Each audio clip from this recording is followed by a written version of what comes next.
in case it just keeps going. So I've been with the EPA out of Helena for about 5 years now. It'll be my 5th year this summer. And I came straight to the EPA from the Peace Corps, and I did my master's degree, did the Peace Corps, and came to EPA. And so I just like to share that with students if you have any questions about any of those kind of next routes after school. Love to talk about that in addition to anything that we cover today. And so about 2 years ago, I became the project manager for the Warm Springs Ponds. And I wanted to put this slide up first just to really orient everyone to the 3 large Superfund sites that combine and are contiguous throughout this area. So of course we have Butte, which is what we're going to be focusing on today, the Silverbow Creek Butte area Superfund site. It is aligns next to the Anaconda Smelter site, and then this little blue area are the Warm Springs Ponds. And so when I kind of talked through some of the remedy and cleanup that occurred at the ponds, it was very in line with the location of where the ponds are. So that had to be kept into account, and it does for the future too, of where they're located amidst all of these other Superfund sites around. And then of course we have the larger Milltown Sediment Clark Fork River Superfund site. And we're gonna talk a lot more about that. I think I can use a pointer, maybe.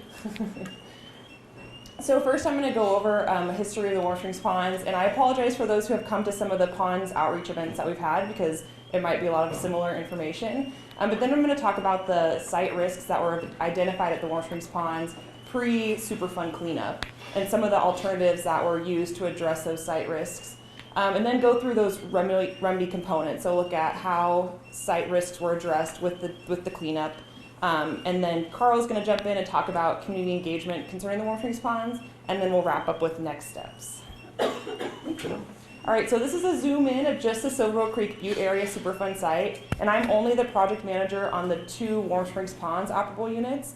And so the different colors are the different operable units that make up that larger Superfund site. And EPA divides up Superfund sites into these different operable units just to make them more manageable. When you have a really complex site, you can break it out by residential soils or groundwater and then kind of address those elements, and it makes it a little easier to work through the Superfund process. So these are all kind of surrounding the town of Butte. We have the Berkeley Pit, Butte Mine flooding, and then all of Butte flows into Silverbow Creek, which is the stream side's tailing operable unit. And then the most downstream component is the Warm Springs Ponds. And there are 2 operable units that make up the Warm Springs Ponds. Thank you.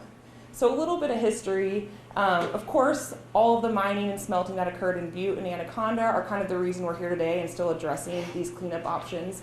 And so the Warm Springs Ponds were actually initially constructed by the Anaconda Copper Mining Company as early as 1911 for Pond 1 to settle out some of the contaminants that were coming downstream from Butte.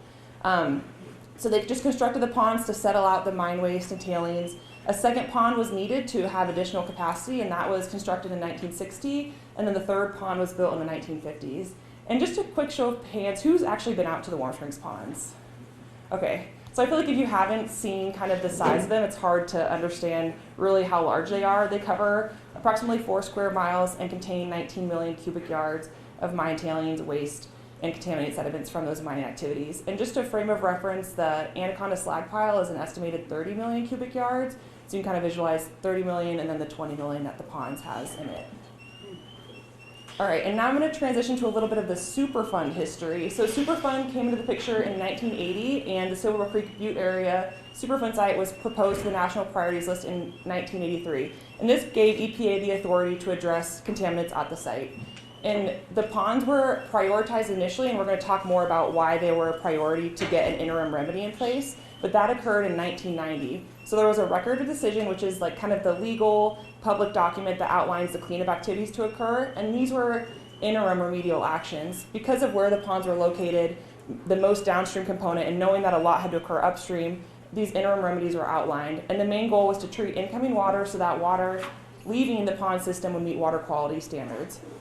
The other part of the interim record decision was that a final remedy would be decided after those upstream sources were cleaned up. So 2 important things to note from that initial record of decision. And then another document I have to bring up is this 1991 explanation of significant differences, and this is just a slight change to that record of decision that broke up the ponds into 2 operable units. So I'm going to talk a little bit about those 2 operable units. Operable unit 4 is the active area, and so it's kind of what's contained in this black solid line. And it's the active area because it's actively treating Silverbow Creek water. So the inactive area is operable unit 12, and it's in that hashed line up there. So when you're looking at this, you can see Mill and Willow Creeks come. There was a constructed Mill-Willow bypass to route what was considered the relatively cleaner water of Mill and Willow Creeks around the pond system. And then Silverbrook Creek was routed straight into Pond 3. So this is Silverbrook Creek entering Pond 3, passing by the lime treatment building where lime is added during different times of the year to help precipitate metals out. The Silverbrook Creek water travels across Pond 3 into Pond 2 and then rejoins Mill-Willow bypass. And so those are kind of the active treatment facilities of the Warm Springs ponds. The inactive area is Pond 1 and the wet and dry closures that are in Pond 1, and then the groundwater interception trench, which is at the northernmost end there, which captures groundwater leaving the site and pumps it back up into Pond 2 to be treated in the active system. And so Pond 1 is the kind of isolated from actively treating water, but it still has Superfund components that are a part of it. All right, and then I just wanted to zoom in a little closer on that Mill-Willow bypass and the Pond 2 discharge, and then how Warm Springs Creek comes in, which is associated with the Anaconda smelter site. So Warm Springs Creek is addressed by a different project manager and a different Superfund site, but it joins up with the pond discharge and Mill-Willow bypass and forms the start of the Clark Fork River. So this is really where all three Superfund sites come together, the Anaconda, Silver Creek, and Clark Fork River Milltown Superfund site in this picture. All right, and now a little bit of kind of Superfund process. So when a site gets proposed to the national priorities list, it enters into a remedial investigation and risk assessment. And this is something when Carl and I were kind of talking about the direction we wanted to take this presentation, we wanted to kind of clue the audience and the public into this is steps that will have to occur again because we're an interim remedy. And so it's kind of important to follow through how this occurred in the 1990s with the ponds, and then how something similar to address different risks but to put toward a final remedy will occur again. And so that's why we're just kind of highlighting this is what the Superfund process looks like. And using the ponds as initial remedy as a case study. So in the remedial investigation, you're looking at the nature and extent of contamination. So where are your contaminants? Do they pose unacceptable risk to human health and the environment? What types of contamination are you dealing with? And where is it coming from? And so this is the Superfund roadmap, by the way. So you start at the top and work your way all the way down to hopefully one day getting deleted from the national priorities list. So we're way at the beginning with the ponds back in 1989, and there were two things that happened that prioritized the ponds as needing an immediate interim remedy to occur. And it was fish kills in the Clark Fork River in the 1980s, so there was reoccurring large fish kills happening, and also the Montana, and I just realized our slides are not fully fitting on here perfectly, the Montana DNRC classified the Warm Springs ponds as unsafe. So at that time, they acknowledged that a 100-year flood or a moderate earthquake would probably cause general failure of the dams. And so the ponds were really stressed as something, especially the dams, that needed to be addressed quickly. And so in 1990, EPA and Atlantic Richfield, the responsible party who does the cleanup on the ponds, entered into agreement to begin a response action. And so as a part of the remedial investigation, they identified 8 areas of kind of human health and environmental risk that had to be addressed by any remedy. So these were the pond bottom sediments, the dam safety, dam stability during floods and earthquakes, and also surface water, so looking at fish kills, metal loading in the streams, tailings in the Mill-Willow bypass, and transport of upstream tailings off-site into the Clark Fork River, and then tailings deposits and contaminated soils that were exposed and posing an unacceptable risk to human health or ecological receptors, and groundwater wasn't meeting standards as well. So these were kind of 8 areas that the parties had to work toward addressing with a cleanup action. Next one. And so when you're looking at putting together a remedy, these are the 9 criteria that EPA uses to put that remedy together. So the threshold criteria are things that must be addressed. So each cleanup alternative has to be protective of human health and the environment, and they have to comply with the applicable or relevant and appropriate requirements. And these are different federal and state laws that apply, like the Clean Water Act. And so you have to meet, all of your cleanup alternatives have to meet those 2 threshold criteria. Then the alternatives are balanced against these middle ones, the long-term and short-term effectiveness, the reduction of toxicity, mobility, or volume, implementability, and cost. So you're balancing all your different alternatives against those criteria. And then finally, there are 2 modifying criteria which occur after EPA issues a proposed plan, and that's state acceptance and community acceptance. So for the Warm Springs ponds, there were 7 alternatives that were developed to meet all of those 8 kind of violations that were happening. And they were all put together in a proposed plan. And so On the next slide, I'm going to get to that too, but this is the stage where it's really critical that the community understands what's coming and how they can weigh in on it. So I'm going to talk a little more about that on the next slide.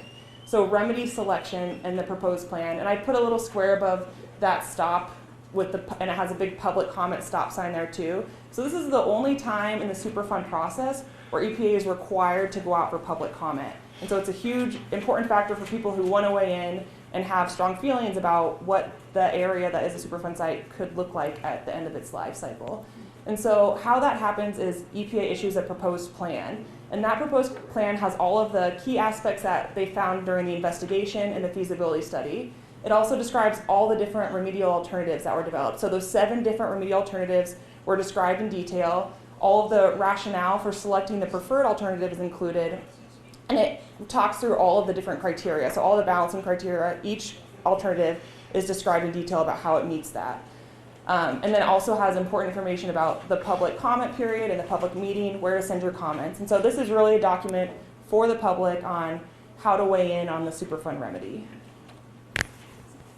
Okay, so the Warm Springs Ponds, EPA issued a proposed plan in 1989, and they identified the preferred alternative as alternative 3. And so they talked through all the different site risks that occurred, the different remedial alternatives that were developed, but ultimately said, we think alternative 3 is the way to go. And then this proposed plan went out for formal public comment. EPA received a lot of comments over that time, mostly focusing around alternative 3 proposed an upstream settling basin, and also had different like protections to the berm, so different fractions of meeting the probable maximum flood and maximum credible earthquakes. And so the public really weighed in on not feeling as comfortable with an upstream settling basin and protecting the berms more. And so as a result of public comment during that time, EPA altered their preferred alternative and had alternative 3 plus 3A as the ultimate remedy in the record of decision. Okay, now to some fun stuff. So you've gotten through your investigation, you've put together the document on the preferred remedy, and now you get to actually implement that remedy. And I think especially for project managers who have engineering backgrounds and really like construction, this is when you get to put that work into action. And so this occurred from 1990 to 1995, so we're kind of going back in time at the different remedial components that were used in the ponds at that time. So another comment that was received during the public comment period was the need to expedite removal of Mill Willow Bypass. So Mill Willow Bypass was that constructed bypass just routing the cleaner water of Mill Willow Creek around the ponds, and what was happening was the inlet structure to the ponds was getting blocked with debris, and so that water was running over into Mill Willow Bypass and leaving contaminants and tailings. So Mill Willow Bypass was looking like this and causing the fish kills in the Clark Fork River.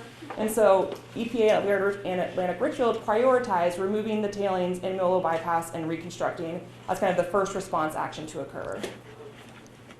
And this is looking at right after Mill Willow Bypass was reconstructed. You can still see Silbo Creek going into the pond system. All right, and then another part of the remedial components was wet closures. So to eliminate the human health risk or environmental receptor risk to tailings, you have to eliminate that exposure, and a way to do that is through wet closures. So a lime slurry is applied to the exposed tailings, and then water is put on top, and then you eliminate the exposure. And so that wet closures were used a lot in the Warm Springs Ponds remedy, along with dry closures. And here's a good figure of the different components of the inactive area remedy. Pond 1 had a large dry closure area, which Mill Willow Bypass contaminants ended up there. But to do a dry closure, you just drain out any ponded water, cover with lime, and then a clean soil cap and revegetate. And then there's just another thing I want to point out about the inactive area is you can see the pump station and interception trench that occurred and was built, and then some of the firming up of the berms around Pond 1. And then here's a nice picture of the Pond 1 dry closure today. And then of course upgrading berms is a huge component of making the ponds acceptable human health and protective to the environment. And so a lot of work went into constructing the berms to different fractions of the probable maximum flood and maximum credible earthquake. So these are different construction photos of shoring up those berms. And then improving the inlet structure. So once Mill Willow Bypass was remediated, if the inlet structure wouldn't have been upgraded, we would have probably run into the same issue of having Silbo Creek be blocked up as it entered the ponds and then recontaminate Mill Willow Bypass. So the old inlet structure is on the left, and a new inlet structure was built with a trash rack and a lot of other things to make it a better functioning inlet structure. The lime silos were also upgraded to become fully automated, and so liming is applied just to help raise the pH and settle out metals, and so they just upgraded the liming system and made it more automated. And groundwater, here's an image of the groundwater interception trench, and so this is on the northern end of the site boundary.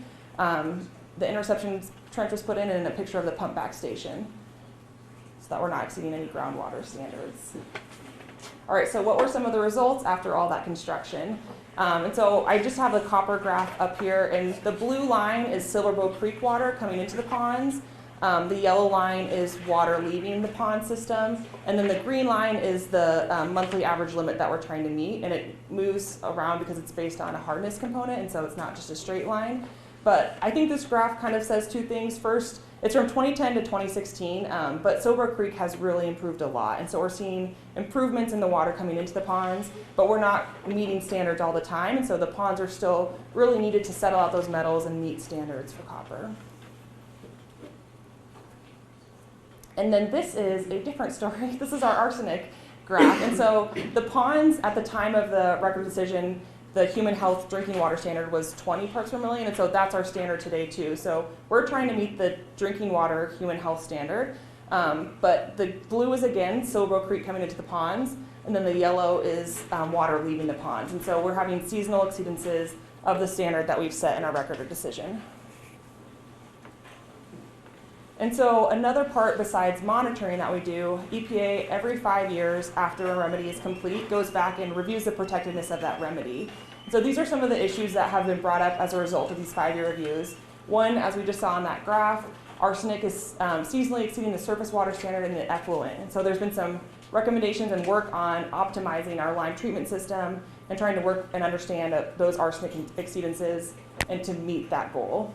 Another one is new exposure pathways for wildlife and aquatic life that may now be present. And so if you kind of remember that picture of the Mill Willow bypass construction, the landscape looked a lot different when this remedy was put into place and site risks were identified. And so we're seeing new kind of receptors come into the environment, and we want to make sure that there's no new contaminant pathways that we need to evaluate. So that's another step to look at. And then finally, begin forward planning for the final ROD. And so knowing that things are progressing in Butte, we can begin our efforts of collecting data and updating our risk assessments to begin forward planning. And so I think this is our good transition point. So part of getting ready for that forward planning for the record decision was trying to understand the kind of want and need or best way to engage the public. And that's when Carl and I first started kind of collaborating with the Clark Fork Coalition on some meetings. And so I will hand off the mic.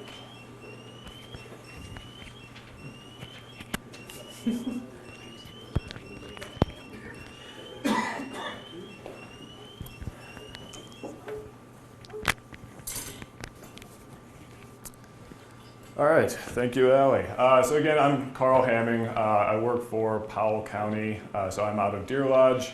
I wear, well, many different hats there. Amongst them, I am working as the planning director, so I staff the planning board, which means it's a group of 9 individuals who are coming together every month to review things from minor subdivisions to new businesses, such as like a conditional use permit, boundary relocations, lots of property stuff. However, we also look at projects that have recently been funded by the Natural Resource Damage Program, the NRDP, and I'm assuming most of you are familiar with that, if not everyone in here. And so what I found for the first couple years that I was working with Powell County was that we would finish the new business of a planning board meeting and find ourselves just talking about what's going on in Butte, what is Superfund, what is the Natural Resource Damage Program, how does it fit in together with DEQ, what is EPA doing? And we have all these sorts of questions, very good questions, and frankly, we didn't have a lot of answers there in Deer Lodge. We're reading the standard a little bit, but we're not as involved as you all here in Butte, obviously. So I say all that just because I'm not a technical person, I'm not a Superfund expert in any way. But when people do come into the office with Superfund questions, it is part of my job to try to find out the answer or really just steer them in the right direction to find out who they should be talking to. And so I explain all of this just because I started to see some observations within Deer Lodge, within the Deer Lodge Valley, where there's a lot of misconceptions about what the various agencies do, what their roles are, what Superfund, what all the acronyms mean. There's a lot of frustration with the speed of the remediation work through the Upper Clark Fork. As you may know, currently Grand Core's Ranch within Deer Lodge is currently being cleaned up along the Clark Fork River. But there hasn't been a lot of communication, I think, to the planning board and to the greater community at large. And so I started to just kick around some different ideas, and then I met Allie through some of these work meetings that people need to put a face to the project or know where to go to get the right answers. And so we started kicking around different ideas.